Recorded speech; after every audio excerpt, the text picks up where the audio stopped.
तो ये यहाँ बन जाए या फिर ये टेबल इसके ऊपर रखें यहाँ, ज़्यादा अच्छा लगेगा।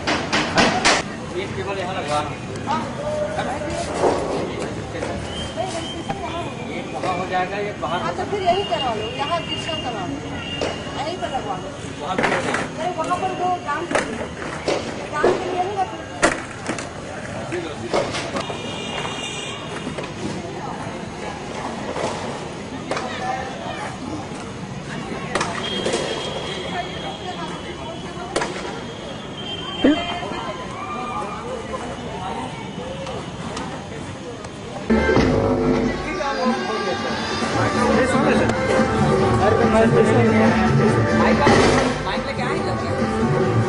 जल्दी में भागूं फिर भैया प्रोजेक्टर वाले खोले, प्रोजेक्टर वाले चल पहला हम लगा हुआ चालू। बंद कर दे। आवाज तो बढ़ाया था सर, नहीं आ रहा। रुको तो चलो हम लोग लगा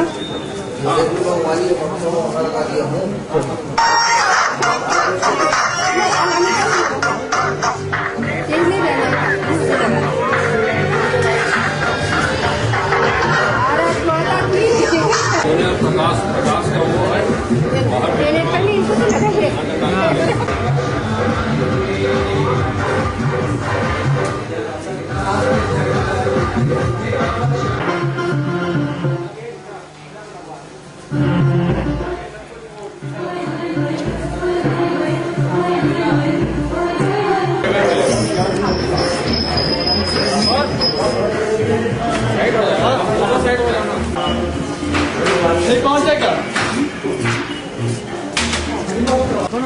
टेप है ना, वो दरवाजे के पीछे रखा हूँ मैं। हमारे बच्चे 2-3 और देखते हैं आए, बच्चे सारी थी और आते कोई टेस्ट है टीवी में बोली कि इनका प्रोग्राम तो सुनने को नहीं मिलेगा। टेस्ट सब चलता है।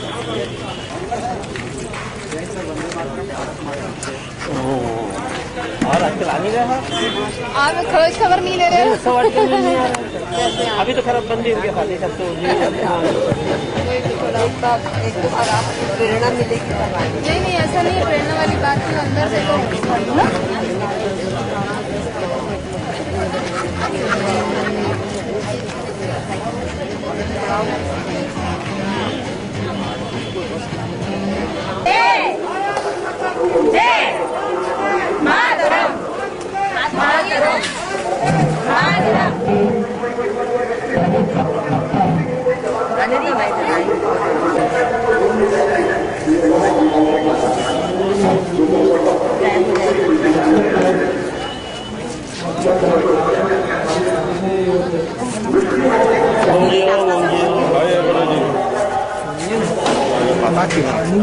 अरे नहीं है, कोई बात नहीं है।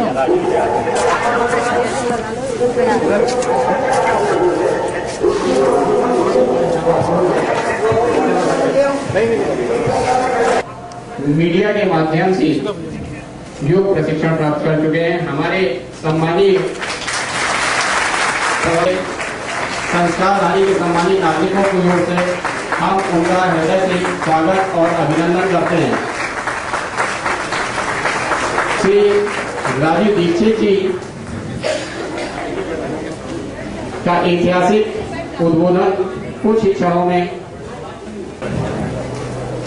दीप प्रज्वलन के लिए हमारा अनुरोध श्री बजरंग केडिया जी, श्री पवन गौतम जी, श्री राजकुमार अग्रवाल जी, श्री गिरधर शर्मा जी, श्री सुरेश सिंह जी, श्री ज्योतिष गोयल जी, श्री राम स्नेही शर्मा जी, श्री संजय अग्रवाल जी, श्री दया सागर जी, श्री जय बहन जी, श्री रवि स्वर्णकार जी से भी हमारा अनुरोध। इधर से आ जाइए।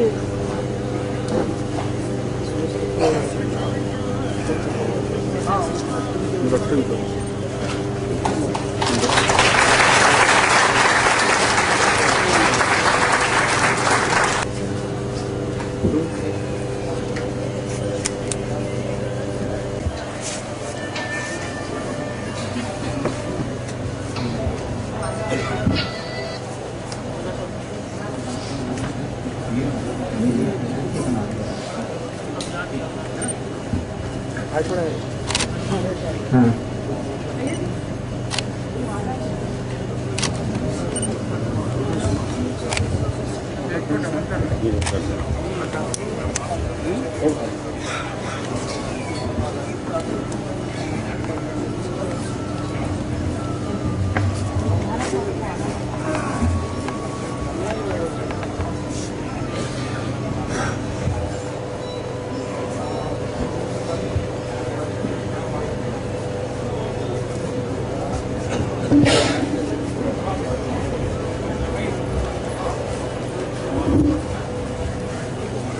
ओम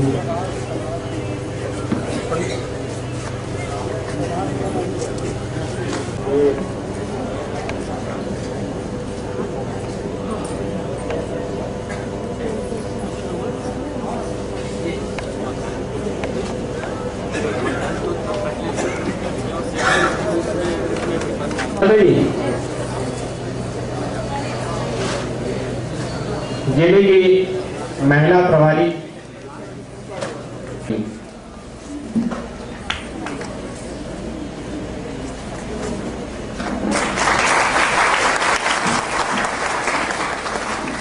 मंडल प्रभारी श्री स्वागत की इस श्री राजीव दीक्षित जी के उद्बोधन का वह यहाँ पहुंच चुके हैं और यथाशीघ्र वह आपके पास में मंच पर आपसे बात करेंगे। स्वामी जी का एक वाक्य, राष्ट्र धर्म से बड़ा कोई धर्म नहीं, राष्ट्र हित से, राष्ट्र देव से बड़ा कोई देव नहीं, राष्ट्र हित सर्वोपरि है। हर समय, हर सांस में, हर सोच में राष्ट्र का चिंतन, और यही उनकी जनता से अपेक्षा है कि वह हर समय राष्ट्र के विषय में सोचें। राष्ट्र के विषय में हम क्या करें। केंद्रीय प्रभारी श्री संजय अग्रवाल जी से हमारा अनुरोध कि वह दीक्षित जी को मंच पर। बोलिए भारत माता की, भारत माता की, वंदे वंदे। बिलासपुर के बिलासा के इस पावन धरती पर परम श्रद्धेय राजू भाई, जो पूरे देश में भारत क्या था और आज भारत क्या हो गया है, और यदि हम इसी प्रकार से सोते रहे, जाग कर भी आंख बंद किए रहे, तो भारत की दुर्दशा और कितनी बिगड़ सकती है। इन सबकी चेतावनी आपको देकर के, आपके अंदर के स्वाभिमान को जगा करके, और एक नए भारत का निर्माण आप सबके माध्यम से कैसे हो, और आपके अंदर के स्वाभिमान को जगाने के लिए न दिन का चैन न रात का चैन, सिर्फ अनवरत चलते रहना जिनकी नियति है, ऐसे हमारे परम ओजस्वी वक्ता आदरणीय राजू भाई जी यहाँ पर उपस्थित हो चुके हैं। और यही संख्या अमूमन बाहर भी बैठ करके राजू भाई को सुनना चाह रही है। तो मैं आपके बीच में और राजू भाई के बीच में कोई व्यवधान न बनता होगा, बड़े ही सादर और सम्मान के साथ में आमंत्रित करता हूँ परम श्रद्धेय राजू भाई जी को। आज की सभा में उपस्थित बिलासपुर नगर के सभी सम्माननीय नागरिक बंधुओं, मंच पर आसीन आज की सभा में सभी बहनों, मैं आप सबका बहुत आभार व्यक्त करता हूं कि आप यहां उपस्थित हैं और मुझे आपसे संवाद करने का समय मिल रहा है। सबसे पहले भारत स्वाभिमान और पतंजलि योग समिति के सभी पदाधिकारियों का आभारी हूँ, जिन्होंने आज ये व्यवस्था की और मुझे आपके सामने बात करने का मौका मिला। मैं स्वाभिमान के विषय में बात करने आया हूँ और आपसे मेरी विनम्र प्रार्थना है कि जिनके पास भी मोबाइल फोन है वो उसको या तो साइलेंट मोड में रखें या बंद कर दें। हुआ 5 जनवरी 2009 को। अब धीरे धीरे यह आंदोलन भारत के 600 जिलों में पहुंच गया। इस आंदोलन में लगभग 2,50,000 योग शिक्षक अपनी सेवाएं दे रहे, संपूर्ण समर्पण भाव से और निस्वार्थ भाव से इस आंदोलन को आगे बढ़ा रहे। अगले 2 वर्षों में करीब 11 लाख योग शिक्षक और इसमें आने वाले, और 2 वर्षों के बाद 50,000 योग शिक्षक हमारे पास होंगे। तब हम भारत के गांव-गांव तक इस आंदोलन को पहुंचाएंगे। आपके मन में प्रश्न आएगा कि इस आंदोलन का उद्देश्य क्या है। इस भारत स्वाभिमान के आंदोलन के 2 प्रमुख उद्देश्य हैं। पहला उद्देश्य है हमारे भारत में हर एक नागरिक को निरोगी और स्वस्थ बनाने के लिए हमारा जो अभियान है योग, प्राणायाम और आयुर्वेद की मदद से, उस अभियान के तहत हर दिन हम 1 लाख योग कक्षाएं लगाते हैं और 1 लाख योग कक्षाओं के माध्यम से हर दिन लाखों भारतवासियों को हम प्राणायाम सिखाते हैं। परम पूजनीय स्वामी रामदेव जी आस्था चैनल के माध्यम से हर दिन सुबह 5 से 7:30 बजे तक और करोड़ों भारतवासियों को प्राणायाम सिखाते हैं। आस्था चैनल भारत में तो आता ही है, दुनिया के करीब 100 ध्यान सिखाते हैं, योग सिखाते हैं, आयुर्वेद के बारे में बताते हैं। और यह कार्य हमने इसलिए शुरू किया है कि इस कार्य की भारत को बहुत जरूरत है। हमारे देश को इस समय बहुत अधिक जरूरत है योग, प्राणायाम और आयुर्वेद की। बहुत अधिक लोग बीमार हैं। सारे भारत देश में बीमार लोगों की संख्या कितनी है, ये भारत सरकार के आंकड़ों से आप समझ सकेंगे।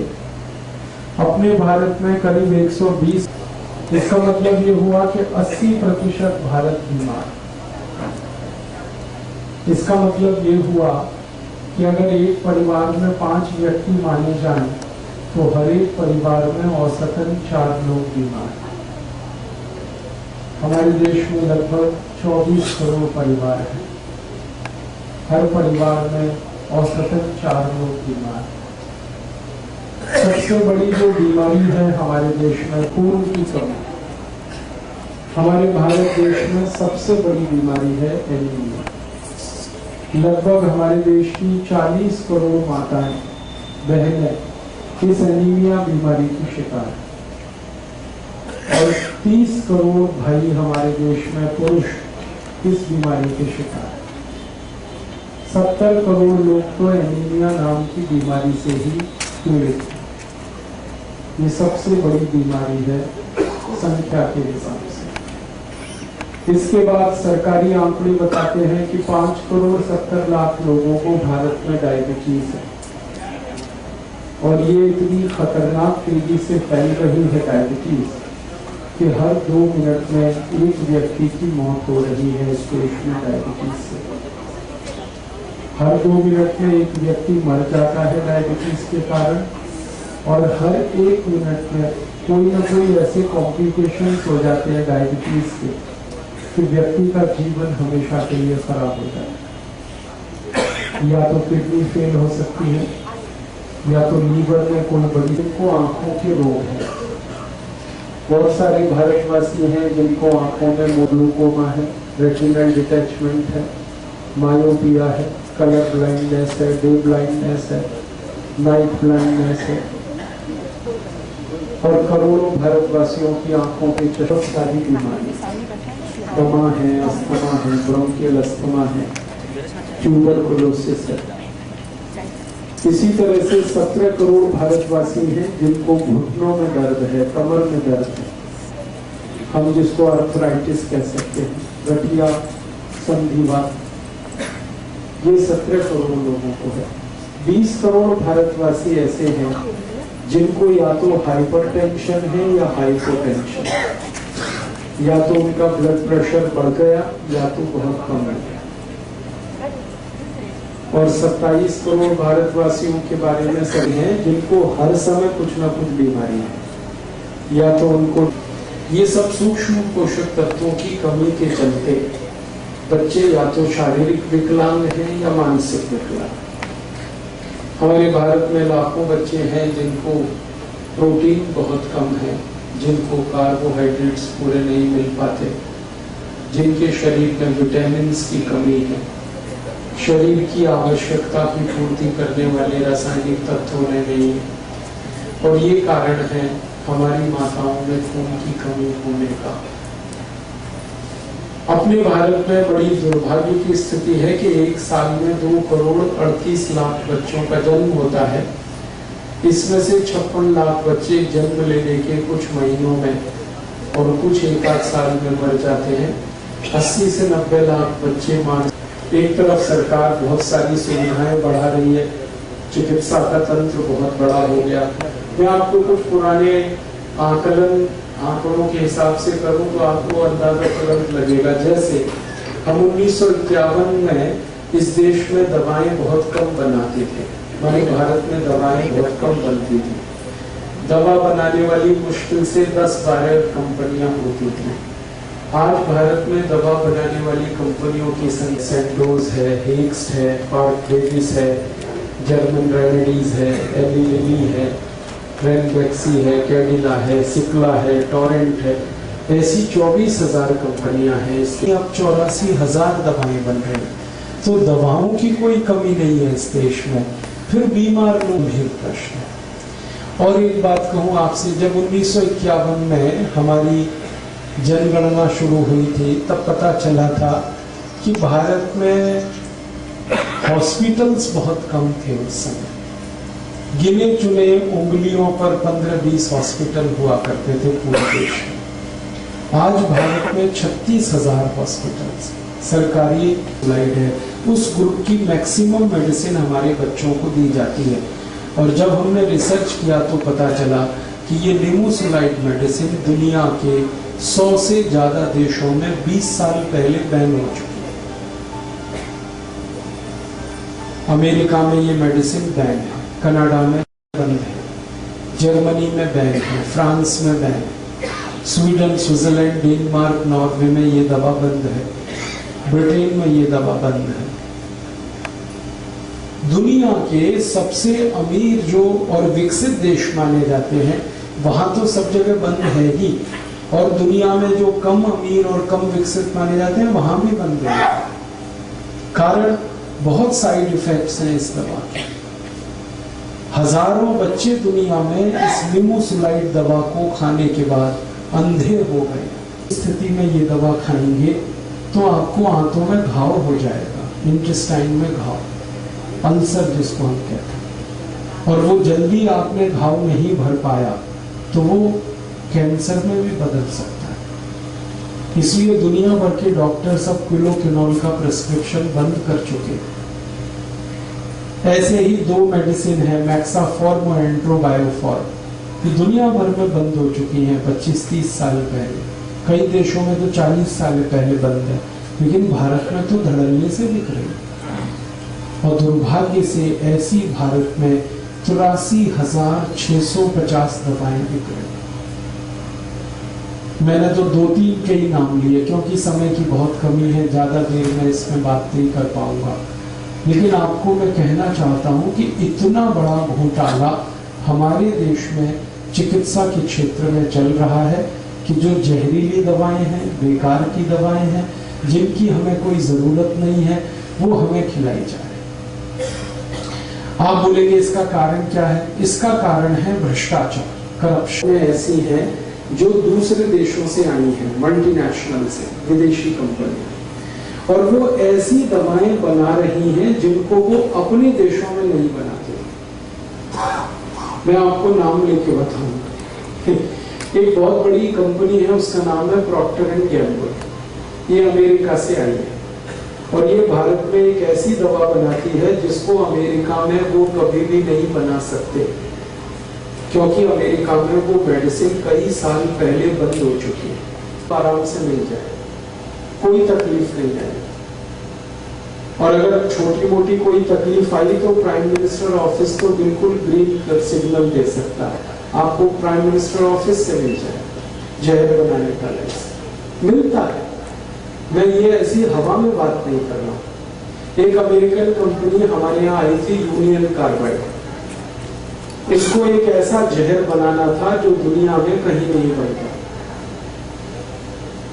उसको पेस्टिसाइड इंसेक्टिसाइड के लिए इस्तेमाल करना, उसका नाम उनके घरों के बिजली के बिल कंपनियां पे कर, इतना बुरा हाल है इस सिस्टम। आते हैं डॉक्टर्स के क्लिनिक में, उनको लालच देते हैं कि देखो ये मेडिसिन का प्रेस्क्रिप्शन करो इतना पैसा, इसका करो इतना, इसका करो इतना। डॉक्टर उस चक्कर में ये सब करते हैं। अब ये जो मेडिकल प्रोफेशन है ये सेवा नहीं है, ये बिजनेस है। अच्छा, जब बड़े बड़े डॉक्टर्स को हम कहते हैं कि आप भी इतने गिर गए, तो कहते हैं हम क्या करें, 40 लाख रुपए खर्च करके हमने एमडी किया, 50 लाख खर्च करके हमने एमएस किया, किसी बैंक से हमने कर्जा ले रखा है, तो हम कहां से निकालेंगे अपना पैसा। हाँ, ये डॉक्टर बनते हैं तो ये तैयारी कर रहे हैं कैसे कैसे लूटना, कहां से लूटना, और पढ़ाई भी उनको ऐसे ही कराई जाए, सेवा के लिए कोई। जब कोई पढ़ाई करके निकलता उसको कहो भाई गांव में जाके सेवा देनी, कोई तैयार नहीं जाने। फिर हम कमाई के टैक्स के पैसे से हम उनको पढ़ाई कराते हैं, और लोगों की सेवा देने के लिए गांव जाने को कोई तैयार। छत्तीसगढ़ में ही देख लो क्या बुरा हाल। पढ़ाई करा के कुछ को तैयार करो ताकि गांव में लोगों की तो सेवा हो, क्योंकि ये 5-6 साल वाले तो जाने को ही तैयार नहीं, क्योंकि गाँव में किसको लूटेंगे। हाँ, इसलिए तो नहीं जाते कि लूटेंगे किसको भाई, कौन मिलेगा वहां लूटने को, गरीब आदमी है, कहां देगा पैसा। समस्या का समाधान क्या, इसके 2 समाधान है। पहला समाधान है कि हम सब लोग जो बीमारियों पर खर्च करने की हैसियत वाले लोग हैं, हमारी संख्या देश में 35 करोड़ है। 35 करोड़ भारतवासियों को माना जाता है कि वो मध्यम वर्ग के हैं, उच्च मध्यम वर्ग के हैं और उच्च वर्ग के। हमारे जो पैसे खर्च करके डॉक्टरी में आते हैं, मैं भी उसी में आता हूँ। तो एक रास्ता तो ये है कि आप सब इस फालतू दवाओं के दुष्चक्र से बचें। अगर बीमारी से बचना है तो आप ये फालतू दवाओं को ना खाएं, कम से कम वो दवाएं बिल्कुल ना खाएं जो दुनिया में कोई नहीं खा रहा है। और कुछ दवाओं के नाम तो याद कर लें, aspirin, disprin, novalgin, analgin, paracetamol, streptomycin, terramycin, baralgan, butazol, oxyphen, butazol, chloroquinol, diclofenac, remdesivir. इन दवाओं को कोई नहीं खा रहा है दुनिया, आप मत खाओ।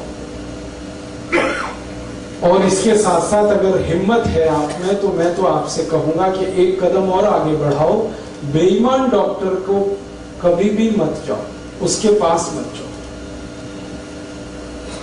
मेरा कहना है बीमारी से नहीं, बेईमान डॉक्टर से बचो। अगर नुकसान हो रही है वो दवाएं मत खाओ।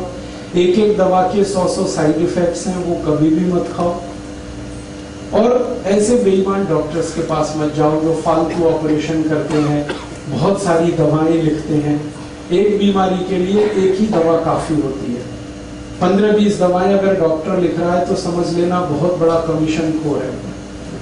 हाँ, एक ही मिनट में पता चलता है बेईमान कौन है और ईमानदार। आपको एक बीमारी है, एक ही दवा काफी है। चिकित्सा विज्ञान ये कहता है, सिद्धांततः ये कहा जाता है कि एक बार में एक दवा पर्याप्त होती है। अगर कोई डॉक्टर 15-20 दवाएं लिख रहा है, बीमारी एक ही है, तो समझ लो ये कमीशन के चक्कर में लिख रहा है। और अगर कोई डॉक्टर इलाज करने से पहले आपसे धीमे से पूछ रहा है कि आपका मेडिकल इंश्योरेंस है, तो समझ लेना महालूटखोर है। तो पूछ इसलिए रहा है कि कितनी जेब काटूं इसकी, अंदाजा लगा रहा है। और ऐसे ऐसे लूट मची है। एक दो बात और कहूं, आप सब बुद्धिजीवी लोग हैं, एंजियोप्लास्टी का जब आप ऑपरेशन कराते हैं, आपको मालूम है उसमें कितनी बड़ी पोल और लूट है। एंजियोप्लास्टी में क्या होता है, एक छोटा सा स्प्रिंग आपके आर्टरीज में डालते हैं, रक्त लेकर जाने वाली जो वाहिकाएं हैं हृदय तक, उनमें कहीं रुकावट है तो उसको हटाने के लिए एक स्प्रिंग डालते हैं, उसको चौड़ा करने के लिए नली को। वो स्प्रिंग वही होती है जो बॉल पेन में आपने देखी, बस उसके ऊपर एक मेडिसिन का कोट किया जाता है। वो स्प्रिंग मात्र 10 रुपए में बनती है और आपको जब डाली जाती है तो बिल उसका 1.5 से 2 लाख रुपए होता है। लूट की खुली छूट है एंजियोप्लास्टी। और अगर आप बिलासपुर में एंजियोप्लास्टी कराएं तो हो सकता है 60-70 हजार लगे, वही एंजियोप्लास्टी रायपुर कराएं तो लाख रुपए लगे, दिल्ली चले जाएं 1.5 से 2 लाख लगे, मुंबई चले गए तो 3 लाख तक लग सकता है। ऑपरेशन एक ही है, कीमत सब जगह अलग अलग, क्योंकि आज तक सरकार ने इस सर्विस को रेगुलेट करने का कोई कानून नहीं बनाया, इसलिए ये लूट मची है। और एक बात बताऊं, ये जो एंजियोप्लास्टी ऑपरेशन है ये पूरी तरह सफल नहीं होता। अब जहां से जहां तक स्प्रिंग है वहां तो ब्लड का फ्लो अच्छा है, लेकिन स्प्रिंग के आगे और पीछे फिर ब्लॉकेज हो जाएगा, तब क्या करोगे? आपका तो 2 लाख बेकार हो गया। अगर आपके ब्लड में ब्लॉकेज करने की टेंडेंसी है तो कितना भी एंजियोप्लास्टी करो सब बेकार है, तब तक आपका कोई ऑपरेशन कामयाब नहीं। इसलिए मैंने आपसे कहा कि ये फालतू ऑपरेशंस मत कराओ, फालतू दवाएं मत खाओ, ये बेईमान जो डॉक्टर्स हैं इनके पास मत जाओ। यही एक क्या, तो आप प्राणायाम करो, योग करो, आयुर्वेद की ऐसी दवाओं का उपयोग करो जो कभी भी शरीर को पर ऐसी कृपा की है कि हजारों दवाएं आयुर्वेद में हमको निशुल्क दी है, कोई पैसा नहीं लगता उन दवाओं का। अब जैसे मैं आपसे कहूं, बेल पत्ते से दवाएं बनती हैं बहुत सारी आयुर्वेद में। अब बेल पत्ता आप तोड़ के लाओगे, क्या पैसा खर्च होगा? कहीं भी मिलता है, तोड़ लो, आप उससे दवा बना लो, उपयोग करें। एक बहुत अच्छी घास होती है, उसको पत्थर चट्टा कहते हैं, उससे कई दवाएं बनती हैं स्टोन प्रॉब्लम की। सड़क पे लगी हुई है, अभी मैं आ रहा था मुंगेली से बिलासपुर, तो थोड़ी नजर इधर उधर डाली तो कितनी दवा लगी हुई है पत्थर चट्टा सड़क पे घास के रूप में, तोड़ लो, इस्तेमाल करो। ऐसी हजारों दवाएं हैं, किसी पेड़ का पत्ता दवा है, किसी पेड़ की जड़ दवा है, किसी पेड़ का तना दवा है, किसी पेड़ का फल दवा है, किसी पेड़ का फूल बहुत अच्छी दवा है, और हजारों तरह के पेड़ प्रकृति ने हमें दिए हैं। हमको तो बस पहचानने की देर है, दवाएं तो सब है हमारे पास। तो आप ऐसी दवाओं का उपयोग करें, और ये दवाएं जो है ना बहुत अच्छे से गंभीर बीमारियों को ठीक करते हैं, बहुत अच्छे से। बस एक बार हमें उपयोग करके देखने की देर है। तो मेरा निवेदन है कि आप आयुर्वेद की दवाएं उपयोग करो जिनमें कोई पैसे भी खर्च नहीं होते, शरीर को दुष्परिणाम नहीं होता। और दूसरा, योग प्राणायाम करो, इसमें तो कुछ भी खर्चा नहीं। प्राणायाम करने में तो श्वास निकालना और श्वास लेना, इसी पूरी प्रक्रिया को सीखना है।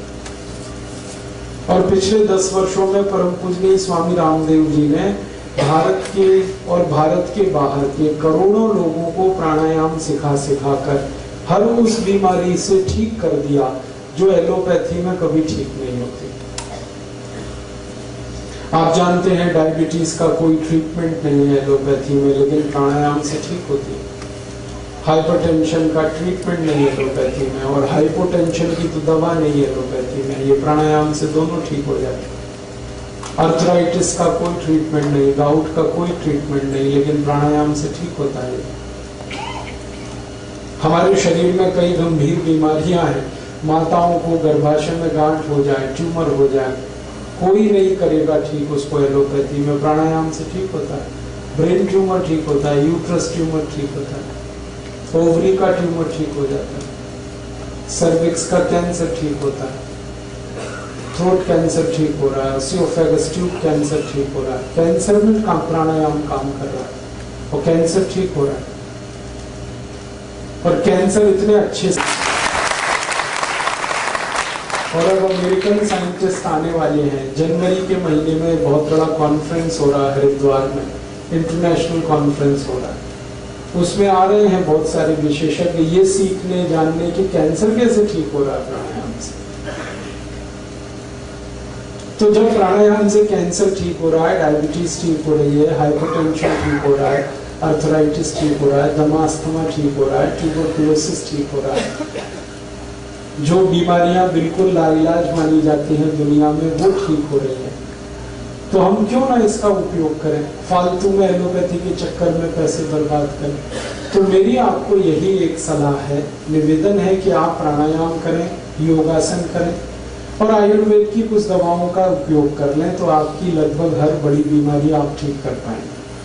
हमने पिछले 10 साल में ये करके देखा है कि 90% से ज्यादा बीमारियां तो हम खुद ही ठीक कर सकते हैं अपनी, 90% से ज्यादा।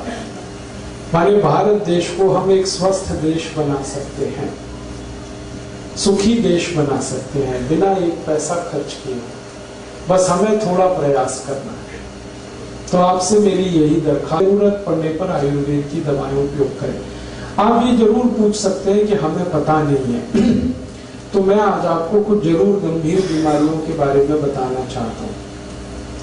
आपके पास अगर डायरी है तो आप जरूर प्राणायाम की मदद से, योग की मदद से, आयुर्वेद की दवाओं की मदद से, हर आदमी को इसकी जानकारी की जरूरत है।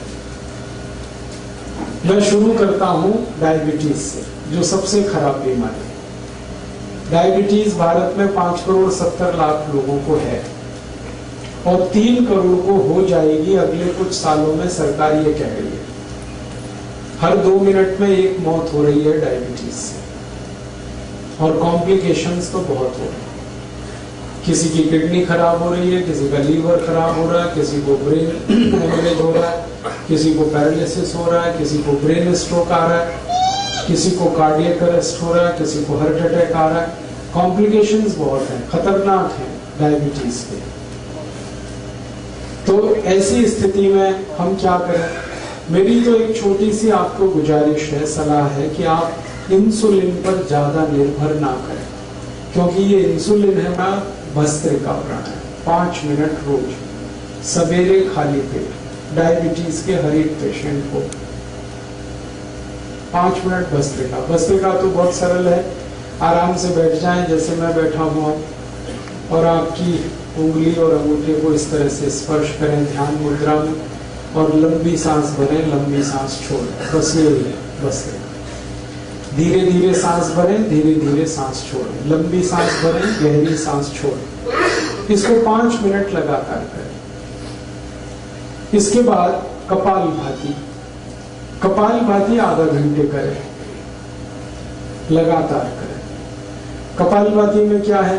झटके के साथ और ताकत से सांस को बाहर निकालना है और सांस के निकालने पे ध्यान देना है, लेने पे ज्यादा परेशानी आपको नहीं करनी। लेने का काम तो शरीर खुद कर लेगा, निकालने का ध्यान रखना है।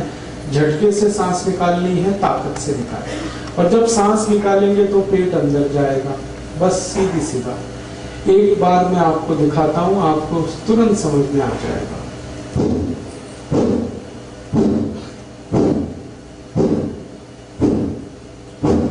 बस ये है कपालभाति प्राणायाम। आधा घंटे लगातार करें। अगर थक जाए तो बीच में थोड़ी देर रोक के फिर दोबारा शुरू कर दें, करना आधा घंटे। और तीसरा एक प्राणायाम करना है अनुलोम विलोम। अनुलोम विलोम में क्या करना है आपको? आपकी दाहिनी नाक को दाहिने अंगूठे से बंद करें और बाईं नाक से पूरी सांस को निकालना है। फिर बाईं नाक से सांस को भरें और दाहिनी नाक से निकाल दें। फिर दाहिनी नाक से सांस भरें, बाईं नाक से निकाल दें। फिर बाईं नाक से सांस भरें, दाहिनी से निकाल दें। बस यही है अनुलोम विलोम। इसको आधा घंटा करना। एक बार दिखा देता हूं, आप आराम से कर पाएंगे।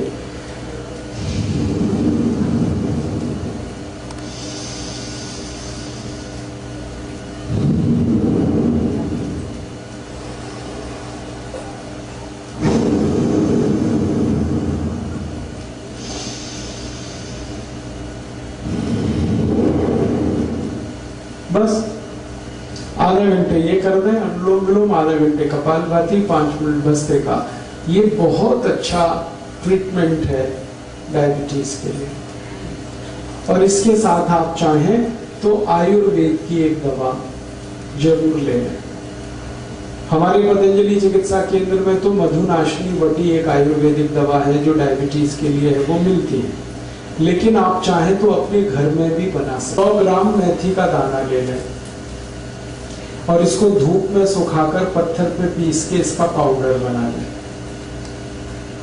100 ग्राम तेज पत्ता ले लें। इसको 100 ग्राम जामुन की गुठली ले लें, जामुन का बीज। इसको धूप में सुखाकर इसको पीसकर इसका पाउडर बना लें। और 250 ग्राम बेल पत्र के पत्ते ले लें। इसको धूप में सुखाकर इसको पीसकर इसका भी पाउडर बना लें।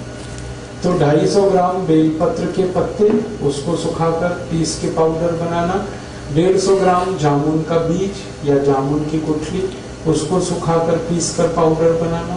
100 ग्राम मेथी का दाना और 100 ग्राम तेज पत्ता, ये चारों को पीस लिया, पाउडर बन गया। अब ये आपस में मिक्स कर लें, सबको एक दूसरे में मिला दें। बस यही दवा है। इसको कैसे खाएंगे? 1 चम्मच सुबह ले लें गर्म पानी के साथ, खाना खाने से घंटे भर पहले, और 1 चम्मच शाम को ले लें जब रात का खाना खाते हैं ना, उससे 1 घंटे पहले। तो सुबह शाम 1-1 चम्मच पाउडर गर्म पानी के साथ खाना खाने से घंटे भर पहले। 1.5-2 महीने अगर आपने ये दवा ले ली लगातार और ये प्राणायाम कर लिया, तो ये पक्का मान लीजिए कि आपकी डायबिटीज बिल्कुल ठीक हो जाएगी। कोई कारण नहीं है। बहुत साइज के लिए हजारों साइज, और ये टाइम टेस्टेड मेडिसिन है। टाइम टेस्टेड माने समय पर जिन दवाओं की परीक्षा हो चुकी है और खरी उतरी है। हमारे जो पुराने वैद्य हैं ना, वो सब इस्तेमाल करते रहे इन दवाओं। आयुर्वेद में इनका बहुत अच्छे से वर्णन है, शुगर को कंट्रोल करने और ठीक करने। तो आप ये दवा खाएंगे और प्राणायाम करेंगे। बस एक ही बात है जो सावधानी आपको रखनी है, परहेज।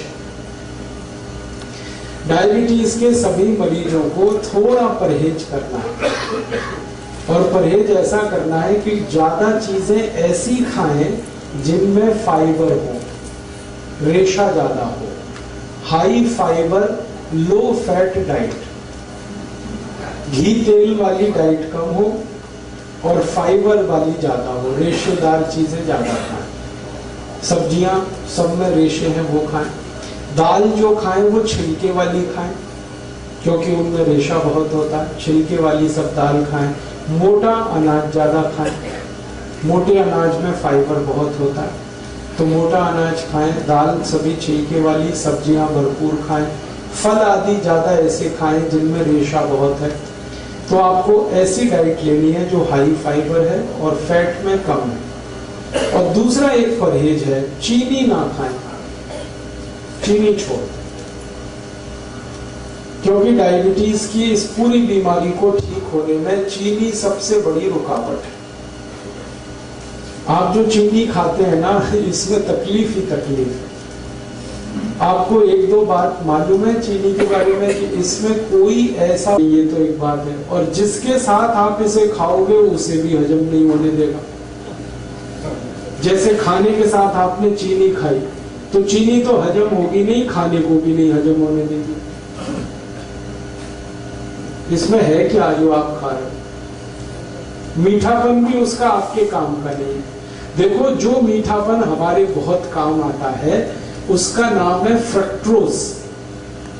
सुक्रोज भी एक मीठापन है, फ्रक्टोज भी एक मीठापन है। फ्रक्टोज जो है ना, वो काम आता है अपने शरीर को। फ्रक्टोज किस में होता है? चीनी को छोड़कर भगवान की बनाई हर मीठी चीज में फ्रक्टोज होता है। जैसे आम है पका हुआ, उसमें फ्रक्टोज है। केला है, उसमें फ्रक्टोज है। अंगूर है, नाशपाती है, अमरूद है, संतरा है, मौसम्बी है, सीधे शब्दों में कहूं उसे खाओ। और ये इंसान की बनाई हुई चीनी है, इसे मत खाओ, क्योंकि इंसान जो है ना वो शैतान हो सकता है, भगवान कभी शैतान नहीं होता। चीनी बनाता है आदमी और फल बनाए हैं सब भगवान ने। तो भगवान की बनाई गई मीठी चीजें भरपूर खाओ, उसमें कोई तकलीफ ज्यादा नहीं आएगी आपको। चीनी हटा दो अपने घर से। जो डायबिटिक पेशेंट है वो तो हटा ही दे। जो नॉन डायबिटिक है उनसे भी मेरी अपील है कि आप भी हटा दें। तो आप बोलोगे फिर हम क्या खाएंगे मीठा? गुड़ खाओ ना, गुड़ बहुत अच्छा है आपके। चीनी से 1000 गुना अच्छा है गुड़। मैं गुड़ और चीनी की जरा तुलना समझा दूं आपको। गुड़ में कैल्शियम भरपूर है, गुड़ में फास्फोरस भरपूर है, गुड़ में पोटेशियम भरपूर है, फ्री में। और भारतवासी तो ऐसे हैं कि फ्री में जहर भी मिले तो लेने को तैयार। आप जानते हैं कोई भी आदमी जब पहली बार गुटखा खाता है तो फ्री में ही खाता है। हाँ, पहली बार तंबाकू खाएगा फ्री में खाएगा, पहली बार सिगरेट पिएगा फ्री में पिएगा, पहली बार दारू पिएगा फ्री में पिएगा, फिर बाद में पैसे लगाएगा उसमें। अंग्रेजों को हमारी ये कमजोरी का पता चल गया कि भारत में अगर कोई चीज फैलानी है तो फ्री में बांटो पहले, फिर यही भारतवासी खरीदेंगे उसको। चाय बेची उन्होंने तो ऐसे ही फ्री में पिलाई पहले, चीनी भी ऐसे ही लाए। तो हम चक्कर में फंस गए, पहले फ्री में लेते रहे, फिर आदत पड़ गई, फिर खरीद के। और आज ऐसा बुरा हाल है पूरे देश का कि सारा देश डूब गया इस चीनी। चाय में चीनी, दूध में चीनी, दही में चीनी, लस्सी में चीनी, मिठाइयों में चीनी। कई अद्भुत लोग तो ऐसे हैं जो दाल में भी चीनी डाल के खाते हैं। हाँ, बिना चीनी की दाल भी नहीं खाते, सब्जियों में चीनी डाल लेते। भला करे भगवान इन सबका जल्दी इनको बुद्धि आए, ये चीनी से मुक्त हो जाए। और मैं आपको एक गहरी बात कह रहा हूं कि अंग्रेजों ने यहाँ तो चीनी में डबो दिया, फंसा दिया हमको, और उनके अपने देश में वो सब चीजें शुगर फ्री बना रहे हैं आज तक। आप इंग्लैंड में जाओ, लंदन में बड़े डिपार्टमेंटल स्टोर्स में हर मिठाई शुगर फ्री मिल जाएगी। आप शुगर फ्री केक बन रहे हैं, शुगर फ्री चॉकलेट्स बन रही हैं, शुगर फ्री पेस्ट्रीज बन रही हैं। जो उनकी मिठाइयां हैं वो यही है, चॉकलेट, पेस्ट्री वगैरह वगैरह, वो सब शुगर फ्री बना रहे हैं और खा रहे हैं, खिला रहे हैं, और महंगी बिक रही है। फिर 120 किलो। ये सारा दुष्परिणाम चीनी का है। और चीनी से भी ज्यादा खतरनाक एक चीज इन्होंने बनाई थी, सैकरीन। पहले ये जागृति इतनी ज्यादा आ गई है, डॉक्टर्स लगे हैं, बड़े बड़े हेल्थ एक्सपर्ट्स इसमें लगे हैं, स्कूल में जा जाके बच्चों को कह रहे हैं शुगर फ्री खाओ कोई भी चीज। तो बच्चों ने वहां पेप्सी बंद किया है, कोका कोला बंद किया है, पेस्ट्रीज खा रहे हैं तो वो शुगर फ्री खा रहे हैं, चॉकलेट खा रहे हैं तो शुगर फ्री, और उन्हीं की बिक्री बढ़ रही है। तो वहां जागरूकता आ गई और वो समझ गए, और उन्होंने देखा कि उनके मोटापे का कारण चीनी है, उनके हाई ब्लड प्रेशर का कारण चीनी है, उनके देश में डायबिटीज का कारण चीनी है, ब्रेन स्ट्रोक का कारण चीनी है। अब तक जो रिसर्चेज हुई है वो बताती है कि चीनी 103 बीमारियों का कारण है। 103 डिसीज खाली चीनी से आती है। तो वो मना कर रहे हैं कि मत खाओ, और अच्छे से उनके यहाँ ये बात चल पड़ी है। सांसद शुगर लॉबी के हैं और इन्होंने कंट्रोल कर रखा है पूरे देश की पॉलिटिक्स को। प्राइम मिनिस्टर कोई बने, चलती ही नहीं की, और हर पार्टी में घुसे हो, और ये एक भी ऐसा कानून नहीं बनने देते जो चीनी के खिलाफ जाए। आपको मालूम है गन्ना सबसे सस्ता खरीदा जाता है इस देश में, और चीनी सबसे महंगी बिकती है इस देश में। ये क्या चक्कर है भाई? लूट रहे हैं ये सारे देश। गन्ना किसानों को 3-3 साल पेमेंट नहीं करते ये चीनी मिल वाले। किसान बेचारे तड़पते, परेशान होते, चक्कर काटते रहते, और पेमेंट होता है तो भी सबसे कम कीमत लगा, और चीनी सबसे महंगी कीमत पर बेचते हैं। बीच का सारा पैसा लूट के ये अपनी खराब राजनीति को और देश के ऊपर गलत कानूनों को थोपते रहते हैं। तो अगर आप चाहते हैं कि ये देश करप्शन फ्री हो और इस देश के भ्रष्ट नेताओं को हम किनारे करने में, खाना खाएंगे उसको हजम होने में, डाइजेस्ट होने में सामान्य रूप से 6 घंटे लगते हैं, लेकिन अगर आपने गुड़ खा लिया तो 4 घंटे में ही वो खाना आपका पचेगा। ये गुड़ पर हमारे आयुर्वेद की सबसे बड़ी रिसर्च है। तो आप खाने के बाद गुड़ जरूर खाएं, खाना जल्दी पचेगा। और इसका उल्टा है, अगर आपने खाने के बाद थोड़ी चीनी खाई तो ये खाना तो पचेगा नहीं कम से कम 8 घंटे तक, और वो चीनी को पचाने में पूरा खाना बर्बाद हो जाएगा, लेकिन चीनी पचेगी नहीं। चीनी में एक केमिकल जो हमेशा याद रखी खा रहे हैं, तो वो आपके शरीर में जा रहे हैं। और ये जो गंधक है सल्फर, ये चली तो जाती है शरीर में चीनी के साथ, लेकिन निकलती नहीं बाहर।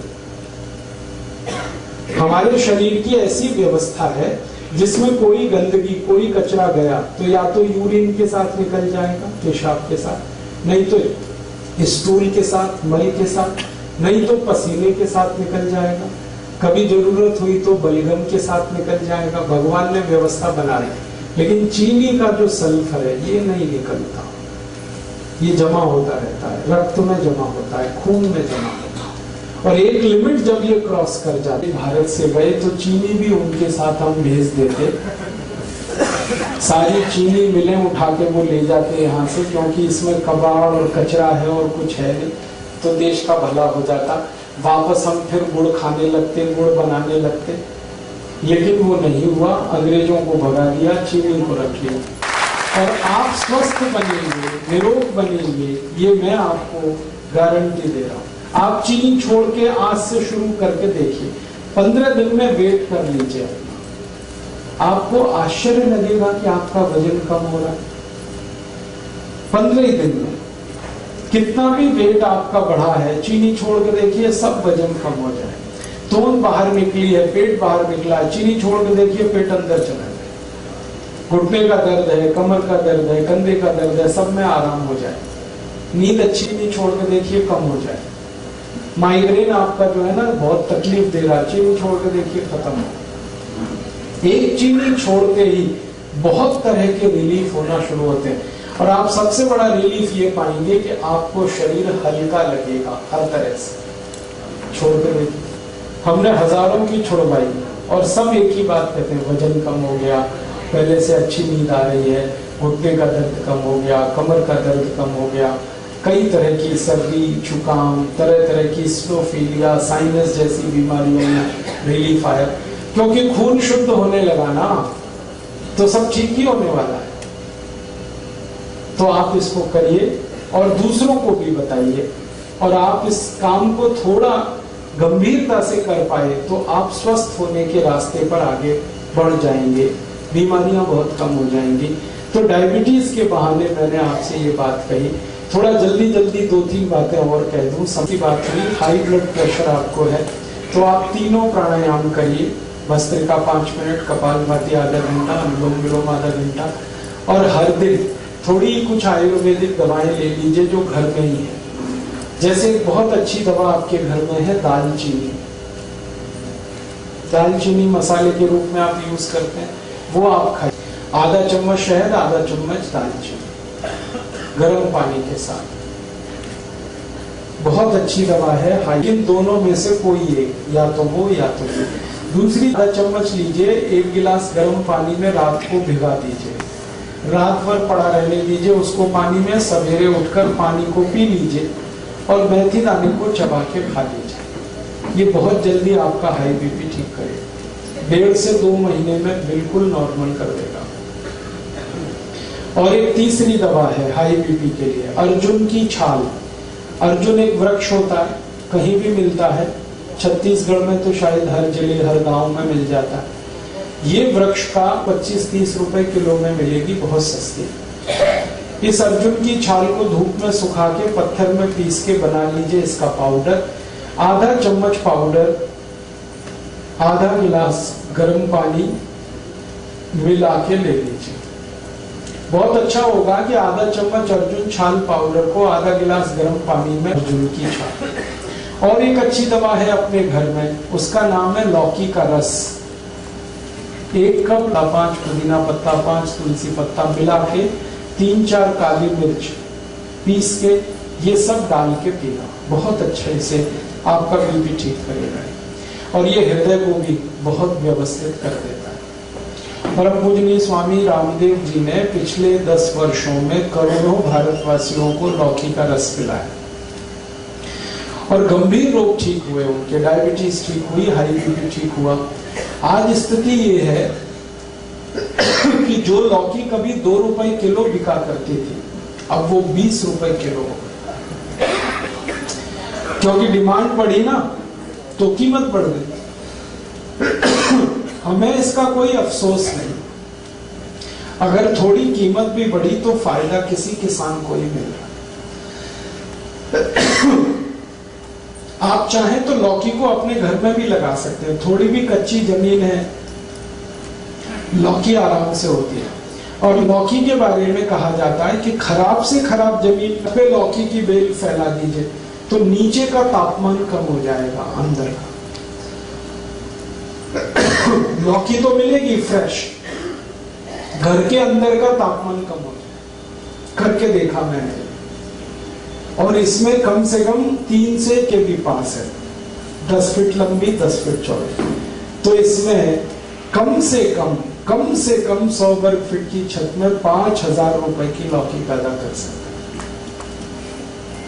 कम से कम खुद खा सकते हैं, पड़ोसियों को खिला सकते हैं, क्योंकि ये बहुत भरपूर फल देने वाली है। बेल क्रीपर है, सूर्य के प्रकाश को ज्यादा अवशोषित करके काम करने वाला ये पौधा है। तो आप लौकी का रस पिए, बहुत अच्छा है। बेल पत्र के पत्ते ये हाई ब्लड प्रेशर में बहुत काम आते हैं, आप इसको उपयोग करिए। 5 पत्ते ले लीजिए बेल पत्र के, पत्थर में पीस के बनाइए उसकी चटनी। और जो चटनी बन गई बेलपत्र के पत्ते की, उसको 1 गिलास पानी में डाल के खूब गर्म कर दीजिए। इतना ये सबसे जल्दी हाई ब्लड प्रेशर को ठीक करता है और ये बेलपत्र आपके शुगर को भी नॉर्मल कर देगा। जिनको हाई ब्लड प्रेशर और डायबिटीज दोनों हैं, उनके लिए ये सबसे अच्छी दवा बेलपत्र। शुगर भी ठीक होगी, ब्लड प्रेशर भी ठीक। और ये बेलपत्र वही है जो हम शंकर भगवान को अर्पित करते हैं। मेरा एक निवेदन है कि आप जब शंकर भगवान को बेलपत्र अर्पित करते हैं तो शंकर जी का स्पर्श करा के ये वापस ले आइए, क्योंकि ये प्रसाद है। आप वहां मंदिर में छोड़ देते हैं बेलपत्र को, पुजारी क्या करता है, वो इकट्ठा करके कचरे के डिब्बे में फेंक देता है।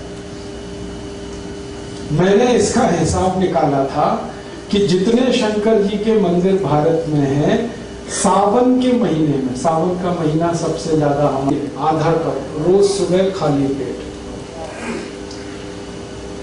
हमारी भारत की जो गाय है, जिसको हम देशी गाय कहते हैं, स्वदेशी गाय कहते हैं, इसका आधा कप मूत्र रोज सुबह खाली पेट कोई भी पिए, हाई ब्लड प्रेशर बहुत जल्दी ठीक होता है। और ये गोमूत्र बहुत अद्भुत है, ये हाई ब्लड प्रेशर को ठीक करता है, ये लो बीपी को भी ठीक कर देता है, दोनों में काम आता है। और यही गोमूत्र डायबिटीज को भी ठीक कर लेता है। अगर आप खाली गोमूत्र पी रहे हैं तो आपकी शुगर भी ठीक होगी, बीपी भी ठीक होगा। और ये गोमूत्र पिए ना तो घुटने का दर्द भी ठीक होता है, अर्थराइटिस, गाउट दोनों ठीक होता है। ये अगर गोमूत्र आप पी रहे हैं तो दमा भी ठीक होता है, अस्थमा ठीक होता है, ट्यूबरकुलोसिस ठीक हो जाता है गोमूत्र से। हमने परीक्षण करके देखा है कि अगर किसी व्यक्ति को आप एलोपैथिक मेडिसिन दें, उनकी ट्यूबरकुलोसिस एक बार ठीक होती है, दोबारा नहीं आती। इतना प्रभावी है, क्योंकि एलोपैथी में तो कोई दवा नहीं। देखो आप, आयुर्वेद में बहुत दवाएं हैं, भरपूर दवाएं हैं लोगों की। सबसे अच्छी दवा है गुड़। ये जो गुड़ है ना, ये पानी में घोल के नमक मिला के नींबू का रस डाल के पिए। 1 गिलास पानी, 15-20 ग्राम या 25 ग्राम तक गुड़ मिलाओ और उसमें डालो नमक, और डालो नींबू का रस और पी लो। दिन में 2-3 बार पी लो, लो बीपी सबसे जल्दी ठीक होगा इससे। और एक अच्छी दवा है लो बीपी की, बहुत बढ़िया दवा है। अगर आपके पास थोड़े से पैसे हैं तो रोज अनार का रस पियो, नमक डाल, बहुत जल्दी लो बीपी ठीक होगा। अनार का रस, गन्ने का रस पियो नमक डाल के, ये भी लो बीपी ठीक है। संतरे का रस पियो नमक डाल के, ये भी लो बीपी ठीक है। अनानास का रस पी सकते हैं नमक डाल के, ये भी लो बीपी ठीक करता है। और एक बढ़िया दवा बताता हूँ लो बीपी की, मिश्री और मक्खन मिला के खाओ, ये लो बीपी की सबसे अच्छी दवा है। मक्खन मिश्री, मक्खन वो जो घर में आप निकालते हैं, बाजार वाला नहीं। दही बना के उसमें से मक्खन जो निकलता है वो मक्खन ताजा, और मिश्री मिला के खाओ। श्री कृष्ण भगवान की डाइट है मक्खन मिश्री, रोज खाते, और इसी की ताकत से कंस को मारा, जरासंध को मारा, इसी की ताकत से। मतलब मैं आपको बड़ी गहरी बात कहता है, डॉक्टरी की जो पढ़ाई है इसका सिलेबस तो आप जानते हैं, यूरोपियन अमेरिकन, वो खतरनाक, वो जल्दी डाइजेस्ट नहीं होता, वो कोलेस्ट्रॉल बढ़ता है। लेकिन हम जो दही में वो चलाते हैं ना, क्या कहते हैं उसको, मथानी, गई दही में मथानी चला के जो मक्खन निकलता, ये सबसे जल्दी डाइजेस्ट होने वाला फैट है, इससे जल्दी कोई चीज नहीं हजम होती है। और मक्खन के साथ अगर मिश्री मिक्स हो गई तो ये एक दूसरे के ऐसे जबरदस्त दोस्त हैं कि इनका कहना। मेरा तो आप सभी को निवेदन है कि आपके घर के छोटे लो बीपी में इतने अच्छे लाके पियो, 1 गिलास दूध, 1 चम्मच घी, और घी ये गाय वाला, ना मिले तो भैंस वाला भी चलेगा, लेकिन अच्छा गाय वाला, और गाय वही जो देशी। 1 चम्मच घी, 1 गिलास दूध, रोज रात को पी के सो जाओ। है नमक का पानी पियो, पानी में नमक डाल के पीते हो। जो सबसे गरीब लोग हैं, जो ना मक्खन खा सकते हैं, ना मिश्री खरीद सकते हैं, ना गन्ने का रस, ना अनार का रस, तो उनको बता दो कि पानी और नमक इतना तो पी सकते हैं, और गर्म पानी के साथ, आधा चम्मच दालचीनी, आधा चम्मच शहद, गर्म पानी के साथ। पेट से जुड़ी हुई कुछ बातें कर लें। हमारे पेट, अजवाइन ले लें, कच्ची अजवाइन सबके घर में है, आधा चम्मच अजवाइन, 1 चम्मच गुड़, दोनों मिलाएं और चबा के खाएं, पीछे से गर्म पानी पी लें, और ये रात में ही खाएं सोते समय। जिनको कॉन्स्टिपेशन बहुत रहता है, पेट साफ नहीं होता, वो रात को सोते समय 1 चम्मच गुड़, आधा चम्मच अजवाइन मिला के चबा के खाएं। मोतियाबिंद हो सकता है, काला मोतिया हो सकता है, रेटिनल डिटैचमेंट बीमारी आई, या मायोपिया हुआ, या colour blindness, day blindness, night blindness, कई बीमारियां हैं जो गोमूत्र ठीक कर देता है। और गोमूत्र के साथ एक अच्छी और दवा है हल्दी, गले का इन्फेक्शन है, हल्दी इस्तेमाल कर शुरू होता है, उसकी सारी कॉम्प्लिकेशन चूने से ठीक होते हैं। अक्सर हमारी माताओं को बढ़ती हुई उम्र में ऑस्टियोपोरोसिस, किसी बीमारी के लिए जाना ही नहीं पड़ेगा किसी डॉक्टर के पास, और दवाएं वही जो अपने आसपास हैं। रसोई में जो दवाएं हैं, रसोई के नजदीक में जो हमारा किचन गार्डन नहीं कर, बल्कि गरीबी और बढ़ी। और हैरान करने वाली बात यह है कि भारत की सरकारों ने 12 पंचवार्षिक योजनाएं इस देश में लगाई गरीबी हटाने के लिए। वासियों को जोड़ लेना है और तब इन बेईमानों से लड़ाई शुरू करें। भारत माता की जय, भारत माता की जय, वंदे मातरम, वंदे मातरम, वंदे मातरम। धन्यवाद।